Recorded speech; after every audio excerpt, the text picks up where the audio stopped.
Salve, salve galera, professor Walter Cunha na área em mais uma edição do Congresso Online de TI, desta vez a 5ª edição.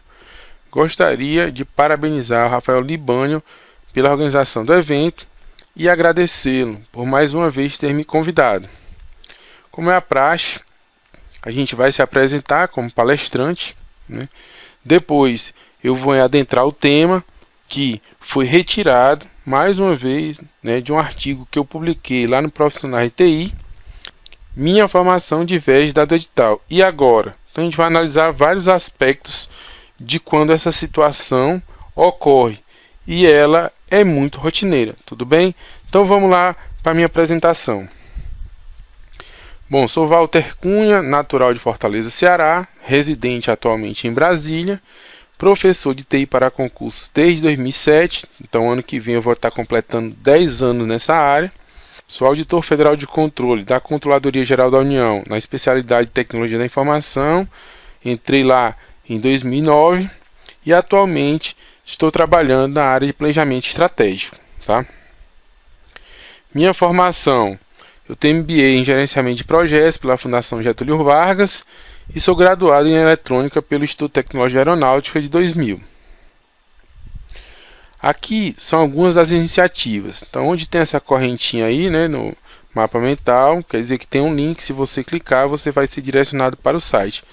Então, eu sou criador e moderador do blog de TI Informática para Concursos, né, o blog onde é a minha casa, onde publico meus artigos lá. Lista de e-mail Yahoo TI Masters, né? É a maior lista de discussão sobre tecnologia para concurso do país. Também modero a rede de estudos itinerantes, que é uma rede social, né? Então ela tem a discussão também, só com aquele aspecto de rede social. O Provas de TI, onde eu gravo minhas aulas, né? Principalmente na parte de rede de computadores. O Gabaritou, onde eu comento questões, né? Questões de concurso. E o TI para concurso, onde eu publico PDFs, tá? Ainda não publiquei nenhum TI para concurso, mas eu tenho aulas gravadas no Prova de TI e muitas questões comentadas no Gabaritou. Produção, né? Já falei, videoaulas no Prova de TI, na especialidade de rede de computadores, artigo no Profissionais de TI, são técnicas de estudo e análise, né? Então lá no Profissionais de TI eu não fico comentando questões, eu falo de dúvidas gerais dos concurseiros, como é que se prepara e etc, tá? Palestras sobre concursos públicos, de vez em quando eu sou convidado para ministrar palestras, né, sobre o tema, como agora, né, nessa palestra virtual aqui no 5º Congresso Online TI, e também a convite ministro aulas presidenciais, por exemplo, lá no Múltiplos no Rio de Janeiro, também aqui no IFA em Brasília. Cargos anteriores, antes de entrar na CGU, eu fui durante 5 anos, né, tenente engenheiro da FAB, de 2001 a 2006, lá no projeto Civan, lá na Amazônia, tá? E também fui analista tributário da Receita Federal do Brasil, né, por 3 anos, né, de 2006 a 2009, quando então eu entrei na CGU. Outras aprovações, não tenho tantas aprovações assim, tá? As que estão com estrelinha são aprovações nas quais eu realmente tomei posse, então fora a aeronáutica, né, que já era de formação. Eu fui analista tributário, como eu já falei, e hoje sou auditor federal de controle da CGU. Ainda está como AFC, mas agora a sigla é AFFC, como apareceu mais atrás, tá? Ah, Walter, mas tem aqui também 2006, né, CGU. É porque eu passei também em 2006, mas eu não fui na época, eu preferi para a Receita e depois eu efetivamente fui para a CGU. Quem quiser saber mais detalhes, né, dessa história, pode olhar lá no meu blog ou em outras palestras que eu já fiz aqui no Congresso Online que eu expliquei, beleza? Então vamos agora, né, sem nos delongar muito, para o tema da palestra. Aqui estão os canais onde você pode me encontrar, né? Normalmente eu peço que você me procure nas redes, né? Por exemplo, aí na ordem, né? Na rede itinerante, no LinkedIn, no Facebook, no Twitter. Eu tenho o Mastermind, né? Que é um grupo, né, de orientação para concursos, né? No Telegram, né? Então se você clicar nesse link aí, você vai cair nas explicações, tá? E, por fim, o meu e-mail de trabalho, né, que é o falecomigo@waltercunha.com. Se você tiver alguma dúvida de caráter geral, por favor, poste lá, né, no meu perfil da rede itinerante. Se for alguma dúvida, né, que eu possa tirar, né, de caráter mais pessoal, né, ou seja, mais específico para você, você manda aí no e-mail do falecomigo@waltercunha.com. Na dúvida, manda no e-mail, tá? Beleza? Então vamos agora para o tema, né, para não se delongar muito na apresentação. Então, falando um pouco aqui sobre o evento, Congresso Online de TI. Eu participei da segunda edição com esses temas aí, né? Ferramentas auxiliares à preparação para concursos públicos e Evernote nos concursos públicos. Participei da terceira edição, né? Proposta de melhoria para os concursos e trajetória, né? Seria a minha trajetória, né? Como é que eu fui aprovado e etc. Agora retorno na quinta edição, né? Minha formação é diferente da exigida no edital, tá? Lá no artigo tem lá o e agora, né? O que eu faço, tá? Então, sobre isso, né, vamos analisar vários aspectos. Vamos lá. Primeiro aspecto a ser analisado, pessoal. Ninguém sabe direito o que é TI, né? Então, TI é uma coisa cujo núcleo, né, hoje a gente já tem uma certa segurança, mas cuja borda é muito indefinida. Então, tem gente que diz que não é mais nem TI, né? Tem gente que diz que é TIC, acrescentando, né, a área de comunicações. Ah, Walter, comunicações é TI? É, pessoal, tanto que a gente usa muito VoIP hoje. O pessoal que trata de VoIP é o pessoal de redes, né? É o pessoal hoje de computação, não é mais o pessoal de telefonia. Essa parte, inclusive, está sendo absorvida. Então, quando você agrega os links de comunicação, né, os troncos de comunicação, seja de telefônico, seja de redes, aí dá origem à sigla TIC, né? Tecnologia da Informação e Comunicação. Tem gente que fala que não. O negócio é ser restritivo, né? Então eu entendo o cara de TI como apenas o analista, né? Esse apenas aí no sentido de restrição, né? Não desprezando aí a atividade, tá? Então tá lá, ó, é desenvolvimento e engenharia de software no máximo. Então é o cara que programa, é o cara que mete a mão na massa ali, que é o programador. Tem gente que tem essa visão estreita, né? E aí alguns bancos também seguem essa visão, né? Achando que TI é apenas o cara que desenvolve, tá? Tem gente que vai além, né? Tem gente que agora que o negócio é TICs, né? Então, além da tecnologia da informação, da comunicação, ele ainda agrega a segurança de ativos, que é outra área, né, que está sendo englobada aí pela TI. É muito comum que a parte de vigilância, né, predial, inclusive, né, parte de alarme também, tudo acabe sendo agregado na TI. Tá? Então, tem agora alguma corrente que fala que o negócio é TICs, né? Mas isso aí já é bem mais raro, tá? O mais popular é TI ou TIC, tá? E veja que eu não estou nem falando ainda dos analistas de negócio e sua governança, né? Seja a governança de TI. Então eu tenho lá os analistas de negócio, aquele cara que quando vai fazer prova quer fazer para a IT, o COBIT, a parte BSC-TI, né? Então eu não estou nem falando desse pessoal, né? O que seria esse pessoal, os analistas de negócio, tá? Agora, o fato é que existe dúvida, pessoal, né? Tá demonstrado aí nesse aspecto, tá? Então, se existe dúvida para quem é de TI, como nós, agora você imagina para o servidor, né, lá da banca ou do órgão que vai julgar o seu diploma. Então, se a gente mesmo tem dúvida, imagine esse cara, tá? Sobre isso, é válido destacar o caso, né, de uma estagiária que eu tive, né, que ela pediu para que eu assinasse, né, desse o aval lá na folha, né, de estágio dela, e quando ela viu que eu era engenheiro eletrônico, ela falou o seguinte: não, você não pode estar assinando essa folha. Eu falei, mas por quê? Porque a faculdade exigiu que fosse alguém de TI. E eu falei, engenheiro eletrônico não é de TI? Ela falou, não, ela era com o sistema de informação.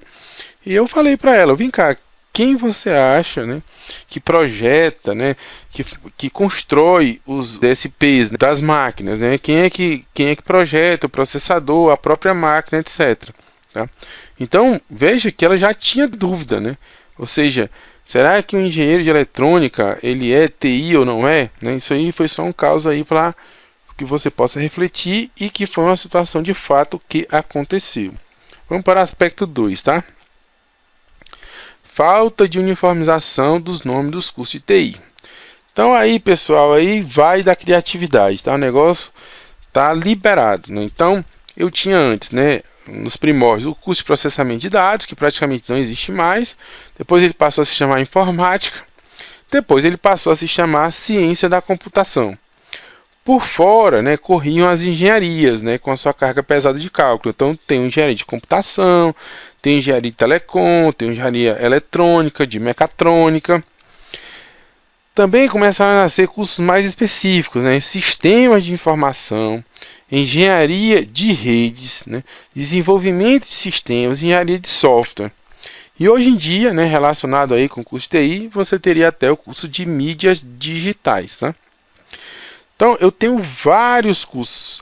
E aí você vai ver que, em outro aspecto mais na frente, você vai ter dificuldade, né, de acabar relacionando esses cursos para chamar tudo isso de TI. Tá? Então, em alguns aspectos a TI aborda o curso, em outros aspectos não. E aí começa a confusão. Tá?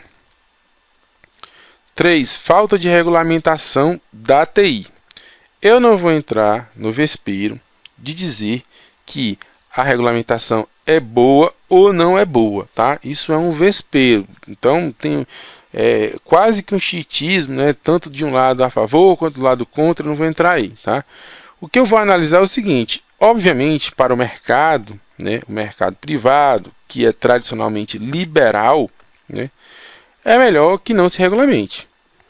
Agora imagine o seguinte: o Estado, né, o poder público, ele é burocrata, né, por natureza. Não é aquela burocracia, né, a burocracia.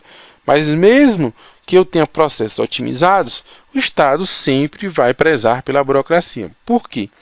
Imagine o seguinte: veja que eu não consigo, né, como demonstrado mais acima, delimitar a TI. E aí o que eu estou tentando fazer? Eu estou tentando restringir legalmente o exercício. Ora, para restringir legalmente o exercício daquela profissão, eu preciso ter uma regulamentação, uma lei, né? E aí começa a confusão, né? E aí, como que eu posso, né, restringir o exercício de uma profissão que não é regulamentada, tá? E aí, eu tenho, como consequência, né, eu tenho a ausência de instância administrativa de arbitragem. Ah, mas tem o CREA. Tá, o CREA, ele vai administrar, vai regular o que? As engenharias. Então, parte da TI está na engenharia, como eu demonstrei, né, no argumento 2, mas parte não está. Quem é que administra essa outra parte que não está submetida ao CREA? Então, eu tenho aí uma ausência, né, de instância administrativa, tá? Então, isso tudo, pessoal, dá origem ao quê? Concursos que restringem demais os cursos, sem amparo. Então o cara fala o seguinte, ó, só quem pode prestar esse concurso é sistema de informações e informática. E fica por isso mesmo. Ah, mas por que os outros não podem fazer? Ah, eu coloquei lá do jeito que eu queria no edital. E cursos que, como eu tenho dúvida, né, como eu sei que isso aí pode dar chabu, o que eu faço? Eu libero geral. Por exemplo, na própria Controladoria Geral da União, não é exigido que você tenha um diploma superior, né, em tecnologia da informação. Embora, claro, que alguém de fora tenha bastante dificuldade em passar no concurso, por exemplo, né?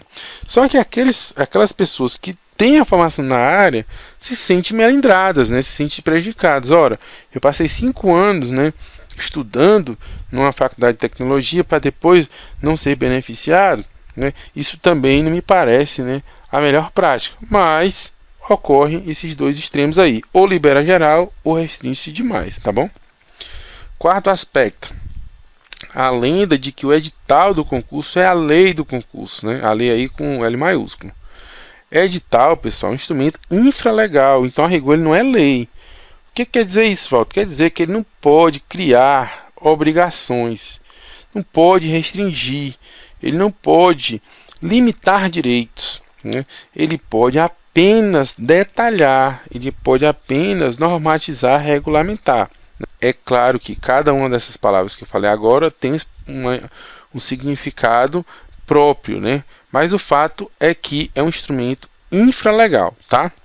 Por esses dois aspectos, eu já concluo que se eu tentar restringir o exercício, né, ou seja, a prestação do concurso, por meio apenas de edital, eu estou entrando em terreno pantanoso, porque o edital não tem força, né, para poder restringir. Por quê? Porque ele é um instrumento infralegal, tá? Então aí já é outro ponto polêmico aí, né? Então se o edital não é lei e a TI não é regulamentada, eu já tenho um problema aí para poder restringir, tá? 5. Existe a lei de criação do cargo. Ora, né, eu penso assim, o edital é infralegal e agora, né? Então eu nunca vou ter a lei, né, que ampare, por exemplo, a restrição. Negativo, porque existe a lei de criação do cargo, né? Então você começa a imaginar assim, então todos os editais deveriam ser abertos. Não necessariamente, né, pessoal? Se a lei restringe, o edital pode apenas detalhar, porque ele ganha amparo na lei, né? Então a lei de criação do cargo pode ser o embasamento legal que estava faltando, tá? Você pode até questionar o seguinte, né? A constitucionalidade da lei, mas é um processo muito mais complicado. Ou seja, você está vendo uma lei, né, que restringe, e você pode pensar, essa lei está restringindo, ela não é razoável, né? Então eu vou atacar a razoabilidade da lei, questionando a constitucionalidade dela. Agora vamos falar dos conceitos de listas exaustivas versus listas exemplificativas. Imagine uma lei de criação de cargos com 10 anos, né, de idade, por exemplo. Se você pegar 10 anos para trás, de repente os cursos que eu tenho hoje não existiam naquela época. E aí o legislador, ele olhou quais eram os cursos que tinha na época e relacionou lá, eu quero que para esse cargo aqui eu quero informática, processamento de dados, né, sistema de informação, que era o que tinha, por exemplo. Só que aí ele arma uma bomba relógio, né? Porque o que ele está falando? Bom, se quem vai interpretar, né, olhar aquilo como exaustivo, qualquer curso novo não vai ser aceito. Inclusive, eu vou pegar um engenheiro de computação do IME, engenheiro de computação do ITA, teoricamente ele não tomaria posse. Por quê? Porque lá só está escrito sistema de informação, informática e processamento de dados. Não bateu, eu vou negar o cara. Agora fica a pergunta, foi essa mesma a intenção do legislador, né? Ou ele apenas fez o que tinha na época, né? E aquilo ali eu interpreto como exemplificativo, e à medida que nascem novos cursos eu já vou recepcionando, tá? Então isso é uma coisa que acontece muito, tá, pessoal? Eu já passei para essa situação na Cefaz, né? Relacionei a Cefaz Ceará ali nas minhas aprovações, mas na hora que eu iria tomar posse, né, provavelmente ia encontrar problema. Graças a Deus eu já tinha passado na CGU também, não precisei. Mas, ou seja, até os engenheiros de computação, né, estavam tendo problema para tomar posse, porque eles não estavam previstos na lei original do curso, que só previa processamento de dados, informática e eu acho que no máximo ciência da computação, né? Então aí estava se criando uma amarra, né, onde na realidade deveria ser uma facilidade, tá bom? Sétimo aspecto, áreas de interseção com outras áreas regulamentadas. Bom, eu já falei, né? Se eu estou colocando lá engenharia da computação, eu estou dizendo o seguinte, olha, é computação, que é TI, mas também é uma engenharia. Se é uma engenharia e a engenharia é regulamentada, então aquele cargo, né, aquele curso, né, aquela vaga vai ser regulamentada também. Por quê, pessoal? Porque tem uma teoria que fala o seguinte, ó, quem pode mais, ou quem pode mais especificamente, pode menos também, ou mais geral, tá? Ah, Walter, mas isso aí não é justo, né? O pessoal, o mundo não é simétrico. Então quer dizer o quê? Bom, se eu sou um engenheiro, né, e sou de TI, eu vou ser regulamentado pela engenharia, né? Ah, mas e o cara de TI? Não, ele não é abarcado, né? Porque ele, só se ele for engenheiro também, né? Então o que acontece? É muito comum você ouvir o seguinte, quando o cargo é de engenheiro alguma coisa, mesmo eu tendo o curso de sistema de informação, eu não posso fazer, mas o engenheiro pode acabar fazendo meu curso. Isso por causa da regra, quem pode mais, pode menos. Se o engenheiro é mais específico, né, ele pode fazer um mais geral, mas o mais geral não pode fazer o mais específico, tá? O mundo não é simétrico mais uma vez. Mas aí vem o questionamento, né? Engenharia de software, né? O curso, né, de graduação de engenharia de software. O engenheiro de software é um engenheiro ou não é? Tá? E aí fica o questionamento, beleza? Equivalência de grades. E aí vem a pergunta: quantos por cento tornam cursos equivalentes? No meu julgamento, qualquer coisa acima de 80% já torna cursos equivalentes, mas sou eu, né? Mas quem é que decide, né? Em última instância, é o judiciário, né? Tem ali um litígio e, como não tem instância administrativa, acaba judicializando, né? Porém, né, deveria existir uma instância administrativa, né, que pudesse fazer isso. Ah, mas aí a banca pode fazer, o RH do órgão pode fazer, mas eles acabam não fazendo, tá, pessoal? Isso é fato, né? E outra, né, que é o outro extremo, né? Será que se tiver 1% de divergência entre as grades, né, dos cursos, é suficiente para dizer que aqueles cursos são divergentes, né? Na minha opinião, não. É praticamente igual, é empate técnico, né? Para mim até 10%, né, de divergência é empate técnico. Mas sou eu, né, pessoal? Tem que ter alguém que tenha essa plenitude, que não seja o judiciário, né, que está abarrotado de processo lá e vai demorar muito tempo para fazer o julgamento, né, do objeto, tá? Nono, outro vespeiro, né, pessoal? Tecnólogos versus bacharéis. Então, briga eterna, né? Também não vou entrar no mérito, tá? Onde é que ocorre muito esse problema? Petrobras e Perícia Criminal Federal, ou seja, o perito da Polícia Federal, tá? Aí você pode dizer, Walter, mas isso aí já está pacificado, é só entrar com mandado de segurança. Ora, pessoal, se realmente está pacificado, então não seria necessário entrar com mandado de segurança. Nem recurso administrativo, né, tornaria, né, essa questão pacificada. Na realidade, o que tornaria pacificado é apresentar meu diploma e o cara aceitar. E não é fato, tá, pessoal? Então é muito normal o tecnólogo fazer o concurso e ficar morrendo de medo depois se ele vai ser aceito ou não, tá? Então, assim, na minha opinião, aí é a opinião minha, tá? Eu acho o seguinte, né? Você não deve discriminar o tecnólogo, ou seja, você impedi-lo de fazer a prova, eu acho despropositado. Porém, assim, o mais recomendado é uma solução de compromisso seguinte: olha, quem é bacharel, né, que fez 4, 5 anos, em relação ao tecnólogo, poderia, por exemplo, ganhar alguns pontinhos, né? Ah, o tecnólogo vai chiar, etc. É melhor do que ficar essa briga e depois o cara cortar. E outra coisa, né? O bacharel fez 5 anos. Aí você vai questionar, mas o que interessa o tecnólogo fez, tá? Mas não custa nada fazer uma solução de compromisso, ou seja, um abre mão de alguma coisa, outro abre mão de outra, e, por exemplo, dar alguns pontos, né, como título para o bacharel. Eu sou plenamente de acordo e eu acho que é a melhor solução para essa briga aí que é eterna, tá? Mas eu não tenho pretensão de esgotar o assunto, né, não cabe a mim, é só a minha sugestão, tá? 10. Curso superior versus curso técnico. Outra guerra, né? E aí, tá lá a vaga de técnico, eu fiz o curso superior, eu posso ou não posso fazer aquela prova? Pode fazer, desde que na mesma área, né? Porque quem pode mais, pode menos. Ora, se está tendo um curso para técnica em edificações e eu sou engenheiro, né, de edificações, eu posso fazer a prova de técnico. Por quê? Porque se eu posso mais específico, eu posso menos também. Isso é comum, tá? Agora o que acontece? Aí o pessoal fala, ah, mas se eu sou graduado eu posso fazer a área técnica. Não, porque vai que você fez engenharia de alimentação e a vaga é para técnica eletrotécnica. Na minha opinião você não poderia, porque são áreas diferentes, apesar de a graduação, né, em média ser superior, né, ali ao cargo técnico, mas o que está acontecendo? Você fez em áreas diferentes, né, para todos os efeitos, o seu conhecimento sobre a área pretendida é praticamente zero ou nulo, né? Beleza?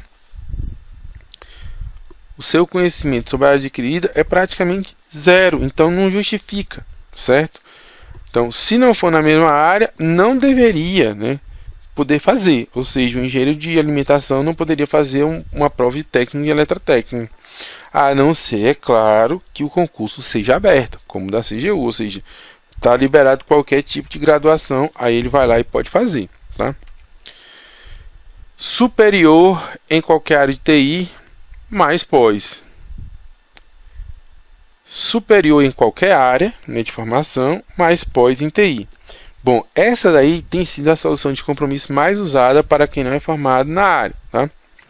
Ou seja, por exemplo, o concurso TCU, ele não fecha a graduação, mas ele pede, né, que se você não tiver graduação na área, que pelo menos tenha uma pós na área. Isso ajuda, por exemplo, gente que fez outros cursos, né, por exemplo, administração, odontologia. Eu trabalhei, né, com um colega meu que ele era odontólogo, mas ele mexia muito em TI, tá? Então, em vez de pedir para o cara, né, fazer outra graduação, ele poderia, por exemplo, fazer uma pós, né, que demora aí 1, 2 anos, né, e aí é muito mais rápido, já que ele já conhece a área de TI. E profissionais que só têm certificação. Às vezes a pessoa só tem um nível médio e por alguma questão já entrou no mercado de trabalho. E o cara tem milhões lá, né, de certificação, tá? Ou seja, ele tem milhões de certificação. Nesse caso ele precisaria ter a graduação em qualquer área, né?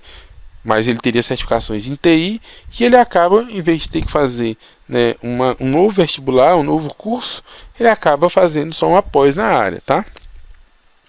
Então, o profissional de fato em TI não precisaria, né, fazer uma nova graduação, né? Tá aí precisar, né, mas seria precisaria fazer uma nova graduação. Beleza? 12. Profissionais com X anos de experiência em TI. É mais ou menos o caso, né, o caso anterior, tá? Só que aqui, pessoal, é um pouco complicado, né? Porque o que acontece? O cara vai lá, diz que tem experiência, aí fala assim, ó, eu trabalhei em empresa tal, é de um colega dele, ou de um parente dele, o cara assina qualquer coisa, acha que não pode ser responsabilizado por aquilo, então é muito complicado para controlar isso. Ah, mas tem a carteira, né, de trabalho, beleza, o cara carimba lá, né, vários carimbos, é familiar mesmo, etc. Então isso é muito usado, né, de forma escusa, por exemplo. Sai um concurso e fala o seguinte, olha, só pode concorrer, né, aquele que tem 5 anos, né, de trabalho em tecnologia, por exemplo, no Ministério da Fazenda. Ora, pessoal, a gente está vendo, né, não existe amparo legal para esse tipo de exigência, né? Isso na realidade está acontecendo o quê? Um direcionamento, né? Muitas vezes só ocorre, né, e aí eu não estou mais falando do Ministério da Fazenda, que foi só um exemplo, às vezes só ocorre o seguinte, olha, está cheio de terceirizado, né, cheio de cargo comissionado naquela área, e viu-se a possibilidade de fazer um concurso, determinado pelo Tribunal de Contas da União, determinado pela CGU, dizendo o seguinte, olha, do jeito que está não dá para continuar, vamos fazer um concurso. Ok, vamos fazer um concurso. Aí o cara inventa uma cláusula dessa, tem que ter 5 anos de função, a cláusula aí, pessoal, direcionada, né, nula de pleno direito, você acaba tendo problemas depois, tá?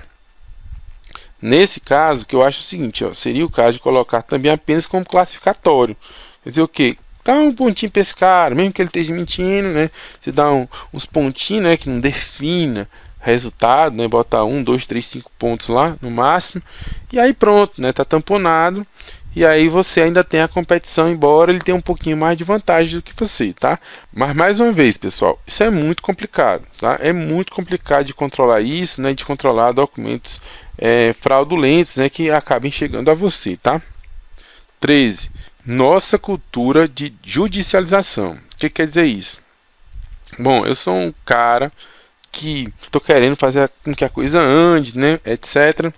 E aí eu vejo lá, pô, tem um diploma aqui, que ele não bate com o nome que está pedindo no edital, mas olhando a grade, ou porque eu conheço o curso, eu penso assim, esse curso é igual a esse. E vou lá e defiro. E aí, por exemplo, outros, né, concurseiros, né, ou concursantes que estão monitorando a fila, né, de convocação, ele vê o seguinte, olha, esse curso não bateu, né, então eu vou derrubar o cara que entrou no meu lugar, porque aí sobra uma vaga para mim, aí ele vai entrar na justiça, né. E aí chega lá, né, não estou dizendo que isso é a regra, mas chega lá o juiz fala o seguinte, ó, o funcionário deve apenas se ater ao que consta especificamente no edital. E aí o que aconteceu? O cara tentou, né, na boa fé, que eu estou imaginando, que a coisa fluísse. E aí o que aconteceu? Um aluno ficou revoltado, entrou na justiça e ele tomou o quê? Um cascudo. Então ele estava quieto no canto dele, tentou destravar o negócio e ele viu que em determinadas situações o negócio é travar mesmo, né? Então, nesse caso, o servidor já pensa assim, quer saber? Na próxima vez, sabe de uma coisa? Eu mesmo já vou indeferir. Na dúvida, indefere. E aí quem quiser que parar na justiça, né, entrar contra mim. tá? Beleza? Então aí já é a cultura da judicialização que complica mais ainda o problema, né? Então, se houvesse a razoabilidade e a proporcionalidade, a gente resolvia ali no âmbito administrativo. Nossa cultura, né, entre aspas aí, portuguesa, né? O que quer dizer isso? A gente bota muita coisa, né, comportamentos obtusos, atribuiria a português, mas não, pessoal, que é brasileiro mesmo, tá? Brasileiro, ele inventa tudo, né? Para bem ou para mal, mas ele inventa. Então a gente começa a ter decisões obtusas, né? Ou seja, aquele mesmo cara que estava tentando colocar para frente lá uma posse, por exemplo, ele se arrepende, diz, não vou dar uma posse a ninguém não, só se for uma determinação lá do Ministério Público, porque toda vida que eu tomo uma decisão, só tomo cascudo. Então aí ele começa a interferir tudo, né? Que seria a decisão obtusa, né? Paraíso dos que querem evitar a fadiga. Ora, a responsabilidade de você tomar uma decisão dessa, pessoal, é grande, né? Então, se eu estou querendo aí evitar a fadiga, eu quero que esse negócio seja indeferido. Tudo vai parar na justiça mesmo. Ora, para quê, né? Como eu falei mais em cima, para que eu vou me meter nisso se tudo vai para a justiça mesmo? Então, eu indefiro tudo aí, né? E aí vira o jogo do indefere, né? Ah, o nome não bateu, indefere. A carga horária não bateu, indefere. Aí indefere. E a pessoa se defendendo e a cara indeferindo. Porque ele vai aguardar a justiça. Ah, mas a justiça demora. Eu não estou nem aí, isso não é problema meu, né? Então, isso aí é que eu chamei de nossa cultura portuguesa. Volta. E a solução para isso daí, pessoal? A solução é a regulamentação, né? Ou a lei geral dos concursos, né? Então essa lei ela vem a moralizar, né, determinados aspectos. Ah, não vai moralizar tudo, beleza, mas vai pelo menos amenizar o que ocorre hoje. Hoje é confusão pura, né? Ah, isso dá margem, né? Ah, se o candidato for amigo de fulano, defere. Se não for, indefere, né? Ah, volta, mais uma vez deferido, passa o resto. Mas e o primeiro lá, quem foi indeferido? Tá? Isso aí a gente está falando que estaria se baseando por influência, né? Isso não é previsto, tá bom? Bom, pessoal, era esse o recado que eu tinha para dar, tá? Esse artigo, né, quando foi publicado, causou muito destaque. Por quê? Porque é uma situação pela qual muitos de vocês passam. Eu mesmo já passei por isso, tá bom? Então agradeço aí a sua audiência, tá? Agradeço também ao Rafael Libani por ter me convocado, agradecendo mais uma vez. Se ele me convocar aí para a sexta edição do Congresso, eu vou estar presente, sem dúvida. Dúvidas que vocês tenham, pode mandar para o meu e-mail, né, que já foi passado para vocês, que é falecomigo@waltercunha.com, e aqui embaixo está o link público do mapa mental. Então você pode clicar aí embaixo e ele vai para o mapa mental. Vantagem, né, do mapa mental, aqui esses links, né, que eu coloquei durante a apresentação, eles vão estar ativos e você vai poder visitar os respectivos sites, tá bom? De qualquer forma, eu vou gerar aí uma apresentação, tá? Para que fique de material para que vocês consultem, tudo bem? Então é isso, pessoal. Tá aí, fale comigo @waltercunha, aqui é Walter Cunha se despedindo, tá? De vocês. Espero encontrá-los numa próxima edição, né, do Congresso Online, ou mesmo no meu site, tá? No meu blog. Beleza? Valeu, pessoal. Até a próxima.